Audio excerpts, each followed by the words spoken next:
Calon Presiden nomor urut 2 Prabowo Subianto kembali menyambangi Ketua Majelis Tinggi Partai Demokrat sekaligus Presiden Republik Indonesia ke-6 Susilo Bambang Yudhoyono. Prabowo pada Jumat malam kemarin nampak mengunjungi kediaman SBY di Cikeas, Jawa Barat. Pertemuan yang berlangsung tertutup tersebut belum diketahui apa saja yang menjadi pembahasan. Sebelumnya, Prabowo juga mengunjungi SBY saat berada di Pacitan, Jawa Timur pada 17 Februari lalu. Kedatangan Menteri Pertahanan yang juga calon presiden nomor urut 2 tersebut ke Pacitan bertepatan setelah Prabowo dinyatakan unggul perolehan suara di Pilpres 2024 versi hitung cepat di sejumlah lembaga survei. Intensitas pertemuan kedua tokoh bangsa ini pun menarik perhatian publik. Pasalnya, pasca Pilpres 2024, dalam satu pekan Prabowo dan SBY telah melakukan 2 kali pertemuan. Lantas, apa saja pembahasan yang dibicarakan Prabowo dan SBY? Benarkah pertemuan yang dilakukan di kediaman SBY di Pacitan dan Cikeas begitu penting hingga harus dilakukan 2 kali pertemuan dalam satu pekan? Tim TV One mengabarkan.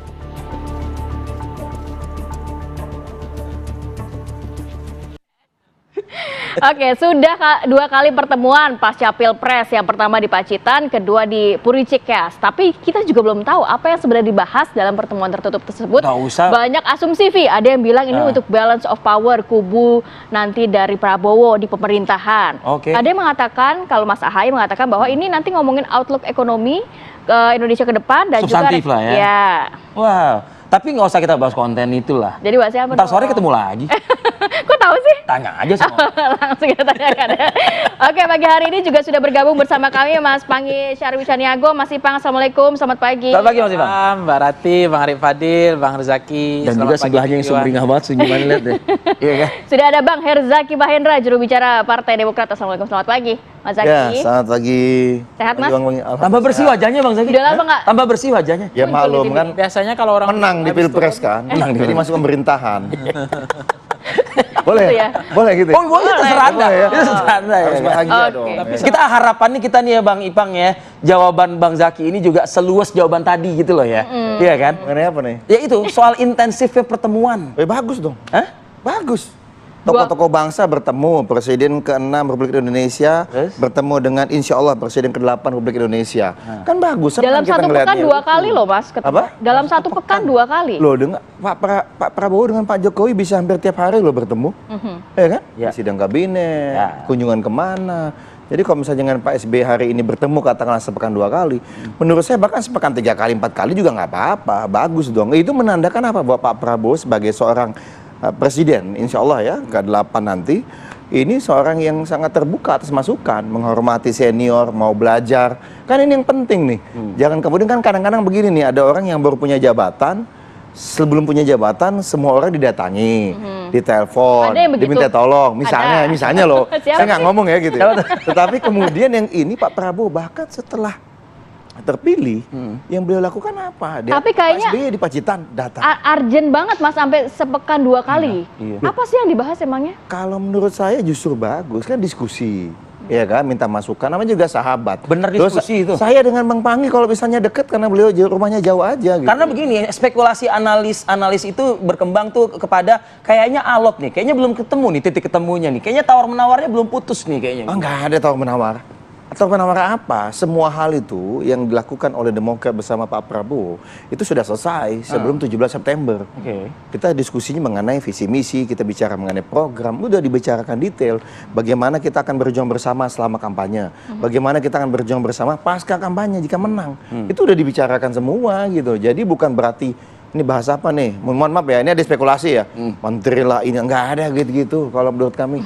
Karena kalau kayak gitu-gitu ya, yang penting kan hak prerogatif penentuan menteri di Pak Prabowo. Gitu. Tapi Mas Zaki, jadi akhirnya banyak spekulasi yang beredar. Pertama, bahas rekonsiliasi pemilu. Kedua, bahas mengenai hak angket DPR. Karena zamannya Pak SBY beberapa kali menghadapi hak angket. Yang ketiga, ini balance of power dari kubunya Pak Prabowo. Jadi nantinya pengennya benar-benar kabinet langsung dijawab deh. Ya, bukan ada 3 hal kan banyak amat nih. Sebelum keempat nih Mas. Mas lagi. Jadi begini, kalau bicara mengenai hak angket, menurut saya yang menghadapi hak angket bukan Pak Prabowo dong. Oh iya, iya. Ya kan hak angket itu kan dari legislatif ke eksekutif.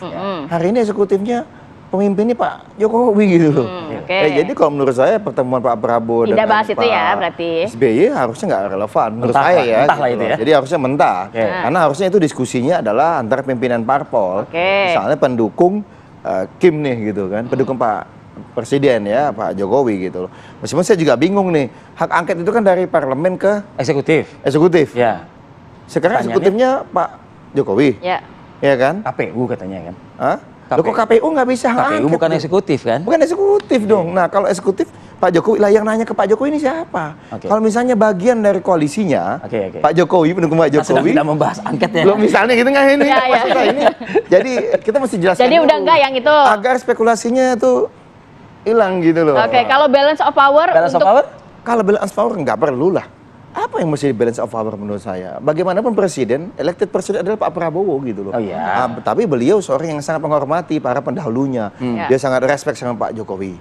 Dan dia juga sangat respect sama Pak SBY. Menurut saya inilah kunci kemenangan Pak Prabowo. Karena khawatir Demokrat lebih mudah digoda, makanya. Digoda kemana? Ya kemana kayak yang mau ngegoda ya? Enggak lah, enggak. Balance of power maksud saya antara Pak Jokowi, antara Pak SBY. Itu tidak ada tarik-menarik kekuatan. Tidak ada tarik-menarik kepentingan. Kepentingan kita sama, yaitu bagaimana Pak Prabowo sebagai elected presiden Satu matahari ya? Iya Pak Prabowo. nggak ada dua ya? Presiden ke-8-nya Pak Prabowo, bagaimanapun seperti yang Pak SBY sampaikan, ingat loh. Di Pacitan seingatnya ada video yang muncul di TV juga. Pak Prabowo, kata Pak Prabowo, Pak SBY dulu komandan saya. Lalu kata Pak SBY, iya sekarang Bapak yang komandan saya. Sambil hormat begini beliau kepada Pak Prabowo. Oke, itu beredar luas itu ya. Oke, nih tapi Bang Ipang, ada baiknya kita juga konfirmasi juga ke Gerindranya ya. Dan juga Pak Prabowo-nya ya, Rati. Ada siapa nih Rati? Sudah ada Bang Daniel Anzar Simanjuntak, juru bicara Prabowo Subianto, dan juga Bang M. Kodari, analis politik juga. Assalamualaikum. Selamat pagi Bapak-Bapak. Assalamualaikum warahmatullahi wabarakatuh. Salam warahmatullahi wabarakatuh.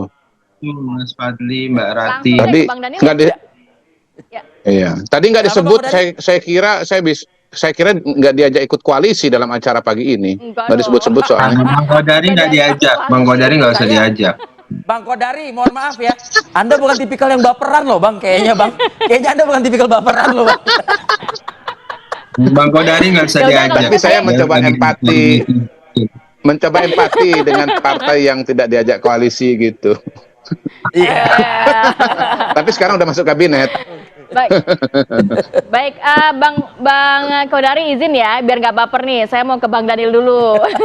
Bang Daniel menanggapi bahwa memang banyak spekulasi yang beredar terkait pertemuan antara Prabowo Subianto dan juga SBY.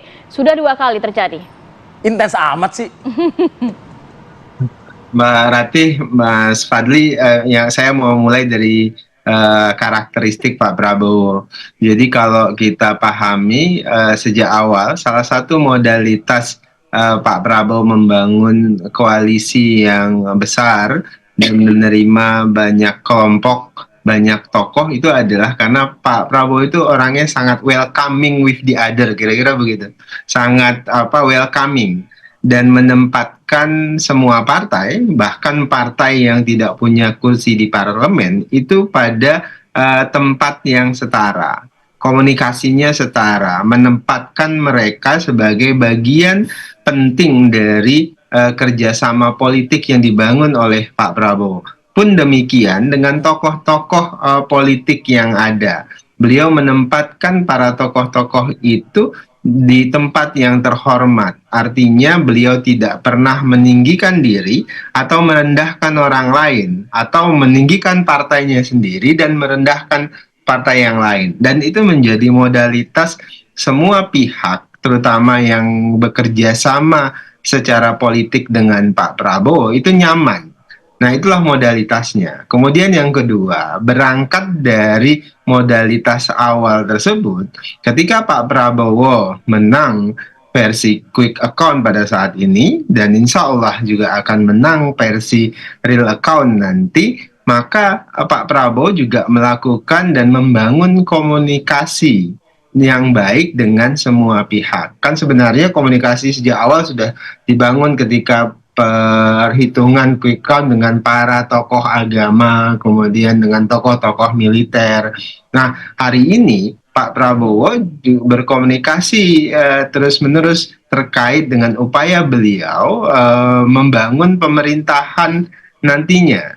Dua orang yang sudah dilakukan komunikasi secara intens itu tentu adalah Pak Joko Widodo sebagai Presiden ke-7, kemudian Pak SBY sebagai Presiden ke-6, dan tentu juga Pak Prabowo akan membangun komunikasi yang baik dengan Presiden kelima, Ibu Megawati. Kenapa begitu? Kan di visi misi, di sikap politik Pak Prabowo itu terang bahwasannya beliau ingin melanjutkan warisan baik kepemimpinan para presiden sebelum beliau. Baik itu kepemimpinan Pak Jokowi, kepemimpinan Pak SBY, kepemimpinan Bu Megawati, dan seterusnya.